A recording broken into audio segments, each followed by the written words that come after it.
Hey guys, welcome to part 11 of our Subaru car modeling techniques revisited video series. Picking up where we left off last time, where we painted and detailed up all the interior and running gear parts. We're now going to assemble them. So as you can see, I've got an array of parts with me, all waiting to be assembled. This is what I was saying about doing batches of parts, primer, paint. It comes to this point and you're literally ready to assemble the model. It's a very satisfying part. Now we're using Bob Smith's Gold, which is their non-fogging glue. Gives you a little bit of working time. We've got some of our precision nozzles. We sell over on Pro Scale as well. And we're just following the instructions in the order of assembly. We're using CA glue instead of regular glue because it just dries a lot quicker. The most important part to recommend here is A, the super glue, CA glue.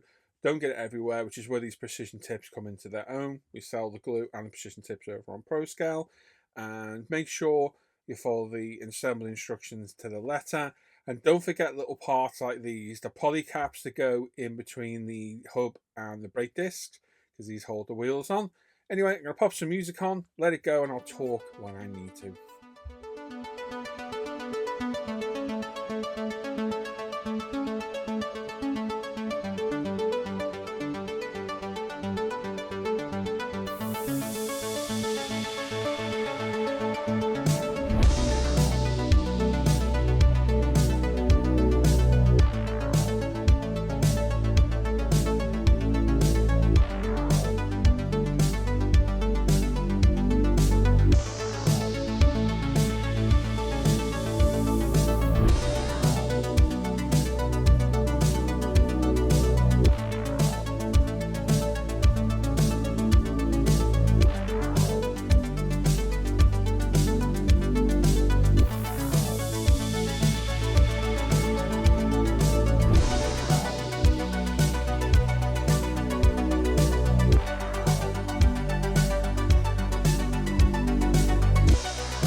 Once the roll cage is in, we need to mount our seatbelts. The Edwards seatbelts we assembled earlier, and put the mounting points on the roll cage. So it's a case of picking where you want them mounted, giving the appropriate droop in the fabric.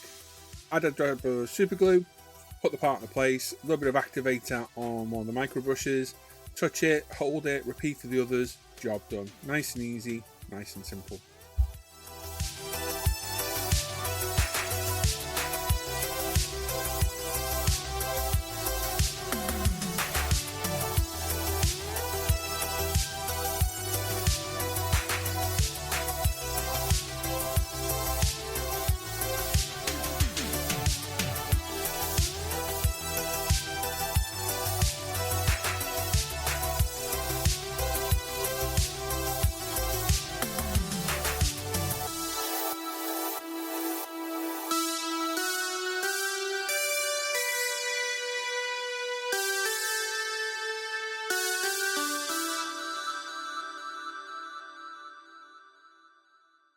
Right then, as you can see, the combination of the Bob Smith's Super Gold and the kicker, again from Bob Smith's, works absolutely fantastic on assembling parts like this. The Bob Smith's Gold gives you a little bit of work time. It doesn't fog, it doesn't haze, and the kicker sets the part instantly. So, highly recommended way of assembling parts like this. It's a lot quicker than using Tamiya Extra Thin or Revell glue, whatever, or even white glue. And as long as you're careful, you'll make no mess whatsoever. As you can see, assembly, really easy on this. The only thing I didn't cover was I gave some of the engine parts a panel line wash with some Tamiya black enamel wash. Just thinned it a little bit with some Winsor Newton Sansador, put it on, left it to dry, job done. Wheels and tyres going in place, did these previously in a video as well. Be very careful pushing these on the hubs. It's very easy to break the hubs, so just twist very gently. And there we go. All done. That's all our interior and chassis all together. We'll be back in the next video very soon. Thanks for watching. As always, you want any access, you can put Patreon in the link down below. And there's links to everything else down there. And as always, thank you to my wonderful patrons for the continued support, whose names are on screen right now. Take care, everyone. Bye-bye.